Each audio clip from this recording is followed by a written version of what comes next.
jeu vidéo en France bon, se vend bien. Après, ça ne veut pas dire que c'est du jeu vidéo français qui est acheté.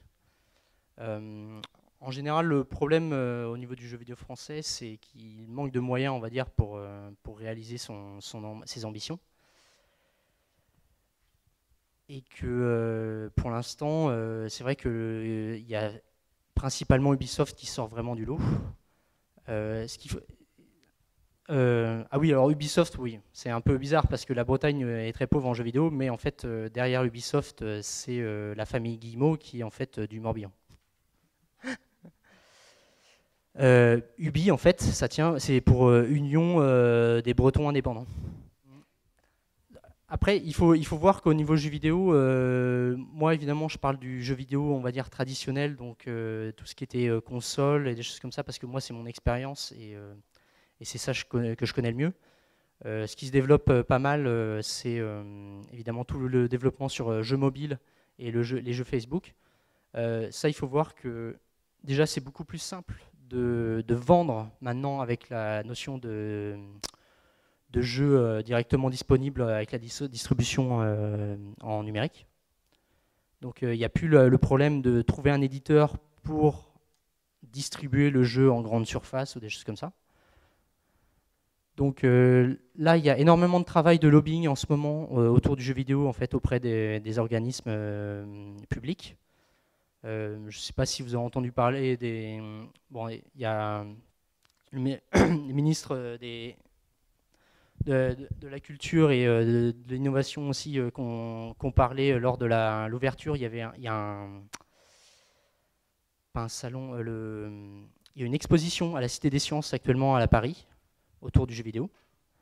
Et il y a aussi le salon du jeu vidéo aussi à Paris qui vient juste d'ouvrir.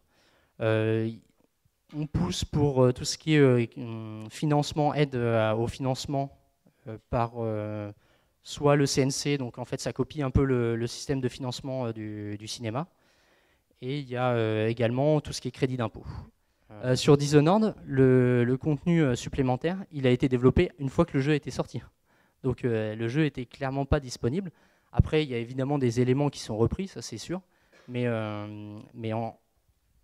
on va dire en général, tout le contenu n'est pas développé.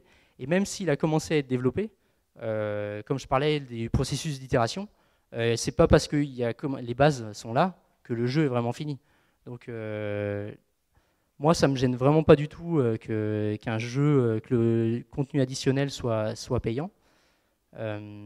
Après, la question c'est est-ce que le prix du jeu est adapté à son contenu? C'est-à-dire que est-ce que le prix plein pot à 60 ou 70 euros est vraiment adapté ou non? Alors, il faut savoir que maintenant, on parle de distribution dématérialisée, sans passer par tout ce qui est donc les distributeurs, et qu'à terme, évidemment, le prix du jeu sera potentiellement amené à baisser, puisque les distributeurs, l'ordre de grandeur, c'est à peu près 50% en fait, est pris par les distributeurs. Bon. Après, honnêtement, ça va vraiment dépendre. C'est un sujet ça dépend vraiment d'un jeu à l'autre. Ça peut vraiment changer. Ouais, pour compléter, donc effectivement, ouais, il y a bien une réalité toujours économique, ça faut toujours le garder en tête autour des jeux vidéo. Bon, même si moi personnellement je considère que c'est quand même un art, pendant longtemps le jeu vidéo est vraiment considéré comme une industrie de façon vraiment purement économique. Ensuite, ce qu'il faut savoir, c'est qu'effectivement, donc, avec toutes les plateformes sur le web comme Steam par exemple, c'est vrai que maintenant les prix des jeux vidéo sont vraiment en train de chuter. Ceux qui ont des comptes Steam peuvent trouver facilement des jeux maintenant à 4-5 euros, etc. Il y a un nouveau modèle économique aussi qui est très émergent, c'est le fameux free-to-play. Donc là, forcément, en fait, on s'aperçoit que c'est un peu surprenant. On a des jeux qui sont gratuits, mais en fait, tout le contenu n'est pas forcément libéré en fait gratuitement, et en fait, ça s'avère beaucoup plus rentable que les anciennes méthodes, c'est-à-dire d'acheter la boîte à 50 euros par exemple. Parce qu'en fait, les joueurs vont s'attacher vraiment à l'univers, à des personnages, et s'ils veulent conserver ces personnages ou s'ils veulent acquérir des bonus ou des points supplémentaires, et bien là, ils vont pouvoir passer à des abonnements premium en fait.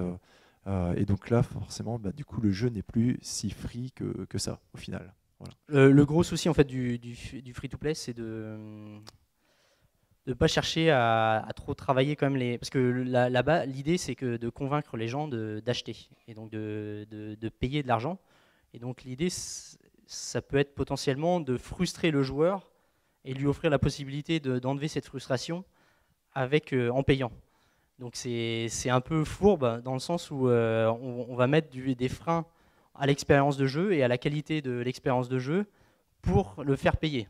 Donc je pense qu'une des visions du free-to-play qui est vraiment intéressante, c'est pour les jeux multijoueurs où le joueur, en jouant et en étant présent, va apporter de la valeur au jeu. Donc l'intérêt du free-to-play, c'est d'attirer énormément de joueurs qui vont donner de la valeur au jeu en jouant, parce que évidemment le jeu va être plus vivant, parce qu'il va y avoir plein de joueurs avec lesquels interagir, lesquels rencontrer, discuter ou quoi que ce soit.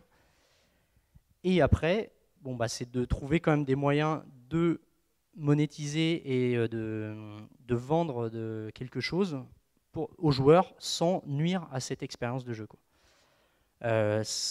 Et sans casser aussi l'équilibre de jeu. C'est-à-dire que quelqu'un qui va passer énormément d'heures sur le jeu, si l'autre, ça lui prend juste 2 minutes en payant, je ne sais pas, 5 ou 10 euros, ça va créer de la frustration et une sensation d'injustice. Donc c'est aussi un problème là-dessus. Donc le design du free-to-play est très très difficile, surtout si on veut quelque chose qui ne soit pas, on va dire, si on ne veut pas exploiter l'addiction du joueur. Bon, le mot est tabou, mais alors là, le problème, c'est que en France, on en abuse, quoi. C'est que la main-d'œuvre très peu payée, oui, les studios, surtout donc les petits et les moyens studios, évidemment, ils aiment bien. Après, généralement, c'est justifié parce que des fois, les personnes qui arrivent ne sont pas forcément très bien formées. Donc du coup, il faut les former sur les outils et sur les méthodologies, et à travailler aussi également en équipe, à respecter des plannings et des choses comme ça. Après, le problème, c'est de réussir à trouver une place, on va dire, permanente. Et les studios, évidemment, aimeraient bien garder le plus possible de personnes, mais financièrement, des fois, c'est pas possible. Donc oui, les stages, c'est possible. C'est même possible, les stages il y a des stages en 3e, non, de quelques jours. C'est tout à fait possible de passer. Je sais qu'à Arkane Studio, on voyait régulièrement des collégiens passer pendant 2 ou 3 jours dans les locaux pour demander un peu, tiens, qu'est-ce que tu fais, des choses comme ça, quoi. Pour des stages après plus poussés, ouais, faut quand même, c'est pareil, il y a quand même un processus de recrutement, des choses comme ça. Alors là, ça va vraiment dépendre des différentes choses.